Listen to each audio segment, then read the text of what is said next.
लोग कहते हैं कि मनीष कश्यप फिल्मों से बड़ा इंस्पायर्ड है। जेल भी गए तो पूरा माहौल बना गए, वो फर्नांडिस जी की तरह हथकड़ी दिखाई, बढ़िया बढ़िया डायलॉग बोले अंदर से। कभी पत्रकार नहीं। कौन है मनीष कश्यप? सरकार के नजर में अपराधी हूँ। 18 केस है मेरे ऊपर। जेल से निकलने के बाद मैं आपके बगल में बैठा हूँ। 15 केस में बेल लेके आया हूँ। एक अपराध का सजा 6 तमिलनाडु में एफआईआर, 4 बिहार में एफआईआर एंड से मेरे ऊपर लगा दिया गया। जो संसद भवन पे जो लोग हमला किए हैं, अभी तक उनके घर का कुर्की नहीं हुआ। मेरे ऑफिस, जो मेरा भाड़े का फ्लैट था, उसको सीज कर दिया गया। जो संसद भवन पे हमला किया, अभी तक वो जो कोलकाता में उनका परिवार रहता है, उनके फ्लैट को सीज नहीं किया गया। जब सत्ता के शीर्ष सिंहासन पे कोई निरंकुश शासक बैठ जाता है तो ऐसा ही होता है। लोग कहते हैं कि मनीष कश्यप फिल्मों से बड़ा इंस्पायर्ड है। जेल भी गए तो पूरा माहौल बना गए, वो फर्नांडिस जी की तरह हथकड़ी दिखाई, बढ़िया बढ़िया डायलॉग बोले अंदर से। कभी पत्रकार नहीं। कौन है मनीष कश्यप? ये सवाल बहुत लोग के मन में आता है कि मनीष कश्यप युवाओं की आवाज हैं, मनीष कश्यप सन ऑफ बिहार हैं, मनीष कश्यप पत्रकार हैं, मनीष कश्यप वो व्यक्ति हैं जिन्होंने निर्दलीय चुनाव लड़ा, या वो जो कहता है कि जिनके दोस्त कहते हैं कि 30 में प्रधानमंत्री बनेगा, या वो व्यक्ति जिस पर आरोप लगता है कि भैया खूब पैसा छाप लिया है, सच तक चैनल के मालिक है। कौन है मनीष कश्यप? बिहार की एक कहानी मैं बताना चाहता हूं। वर्तमान समय में मैंने वो 4 लाइन लिखा था जो बहुत वायरल हुआ था। बिहार में पैदा होने के लिए भी संघर्ष करना पड़ता है, और जब संघर्ष करके हम पैदा हो ही गए हैं तो संघर्ष करके इतिहास बना ही देंगे। और ये कहानी हर एक बिहारी की है। वहाँ पे अस्पताल सही नहीं है। जब अस्पताल सही नहीं होगा तो जन्म लेने के लिए भी संघर्ष करना पड़ेगा। और वहाँ से हम लोग उठे हैं, वहाँ से हम लोग आगे बढ़े हैं। अब वहाँ से जब आदमी आगे आता है, वहाँ से आदमी आगे निकलने का प्रयास करता है, तो बहुत सारे लोग जो है वो उसका विरोध करते हैं। जैसे चंद्रगुप्त मौर्य, जब धनानंद जैसे एक शक्तिशाली राजा थे, जो 9 भाई बहन थे, 9 भाई बहन, उनके खिलाफ जब चंद्रगुप्त मौर्य ने सोचा कि हम इनको सत्ता के शीर्ष सिंहासन से हटाएंगे, तो बहुत सारे लोगों ने उनका विरोध किया। लेकिन चंद्रगुप्त मौर्य ने पूरे बिहार को ही नहीं, पूरे मगध को ही नहीं, पूरी दुनिया में जो है सबसे समृद्ध राज्य स्थापित किया। हम लोगों का भी सपना है कि जो बिहार लेबर फैक्ट्री हो चुका है, जहां पे पहले आईएएस आईपीएस पैदा होते थे हर घर में, वहां पे अब हर घर में मजदूर पैदा होता है, तो उस चीज को बदला जाए। आप सिस्टम बदलने की बात कर रहे हो, अच्छी बात है, आपकी नीयत पर हम संदेह नहीं कर रहे, लेकिन आप भी पत्रकार और आप जानते हो कि पत्रकार का काम होता है। नहीं, मैं पत्रकार नहीं हूं, मैं यूट्यूबर। हाँ, अब आते हैं। ये अच्छी बात है, क्योंकि कई सारे लोग ऐसे हैं जिनको जब मनीष कश्यप को हमने भी अपने वीडियोस में यूट्यूबर कहा तो वो नाराज हो गए। उन्होंने कहा आपने उन्हें जर्नलिस्ट क्यों नहीं कहा? नहीं, पत्रकार तो आप हैं। मेरे जहन में सवाल फिर, पत्रकार आप है, यूट्यूबर मैं हूं। आप यूट्यूबर हैं, आप जर्नलिस्ट नहीं है? नहीं, मैं यूट्यूबर हूं। तो फिर वो लोग कौन है जो आपके समर्थक कहते हैं कि मनीष कश्यप जर्नलिस्ट, एक पत्रकार को दबाया जा रहा है? क्योंकि जब आप जेल में थे 9 महीने, तो लगातार आपको लेके सोशल मीडिया पर लिख रहा था। देखिए, जब इलेक्ट्रॉनिक्स मीडिया आया था, तो प्रिंट मीडिया वाले इलेक्ट्रॉनिक्स मीडिया वाले को जर्नलिस्ट नहीं मानते थे। 90, 92, 93, 94 की कहानी, 98 की कहानी है। 98 में जब आज तक आया तो नहीं मानते थे।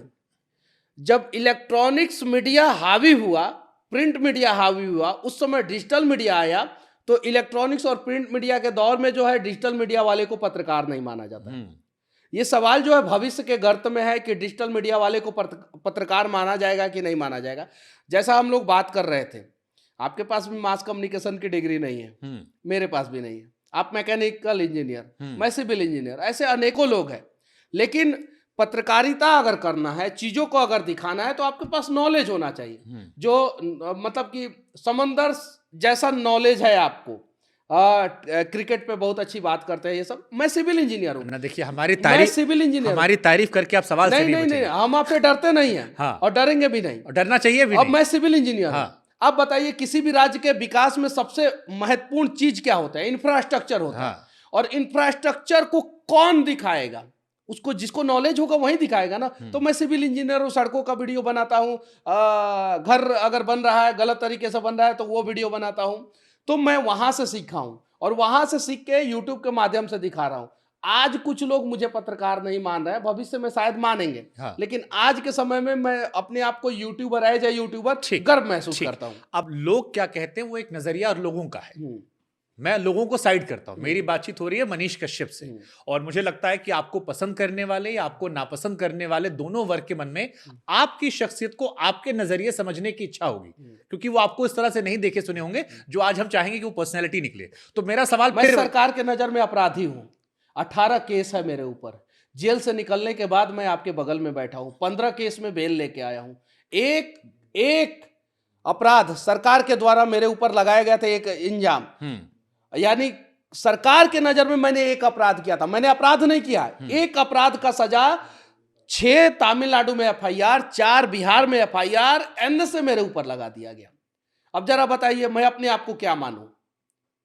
आप बताइए, मैं आपसे सवाल पूछना चाहता हूं। नहीं तो जहां पर आपका एनएसए लगा, देश दुनिया से तमाम पत्रकारों ने आपको लेकर, जो आपको नापसंद भी करते थे, ये भी मैं आपको कह रहा हूं, सोशल मीडिया पर बहुत सारे जर्नलिस्ट ऐसे हैं जो शायद मनीष कश्यप से इत्तेफाक नहीं रखते थे, लेकिन उन्होंने भी खुलकर कहा कि एनएसए लगाना गलत था, और ना सिर्फ बिहार या फिर तमिलनाडु में बल्कि जहां जहां देश में लगा वो गलत था। मेरा सवाल फिर वही है, क्योंकि ये चर्चा का लंबा विषय है, मनीष कश्यप अपने आप को क्या समझते हैं? वो एक जर्नलिस्ट हैं, यूट्यूबर हैं, एक वो व्यक्ति हैं जिसने चुनाव लड़ा, या इंजीनियर हैं? राष्ट्रवादी हूं, राष्ट्र के निर्माण में, अपने राज्य के निर्माण में मेरे से जो होगा मैं करूंगा, मेरा तन समर्पित, मन समर्पित और ये जीवन समर्पित, उसके लिए जो करना होगा मैं करता रहूंगा। बस मेरा सिर्फ इतना पहचान है, मैं हिंदुस्तानी हूं, मैं राष्ट्रवादी हूं। ये एकदम नेताओं वाला, एकदम आपने एकदम आ गया पूरा गुर आप में। नेताओं वाला गुण समझिए तो, एक पत्रकार का गुण समझिए तो, या एक सिविल इंजीनियर का गुण समझिए तो। अच्छा, इसको सिंप्लीफाई कर देते हैं, 24 का चुनाव लड़ेंगे? अभी तक तो मैंने सोचा नहीं है, और जब मैं लड़ूंगा तो आपको फोन पे जरूर बताऊंगा। मैं बिहार आऊंगा, आप मेरे घर आइए एक बार, चाय पिलाएंगे अच्छी? एकदम बिल्कुल। मैं अपनी माँ का दर्द दिखाऊंगा।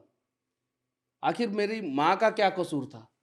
मेरे दादाजी के नाम पे जो घर था, उस घर का कुर्की हो गया, घर का कुर्की किया गया। जो संसद भवन पे जो लोग हमला किए हैं, अभी तक उनके घर का कुर्की नहीं हुआ।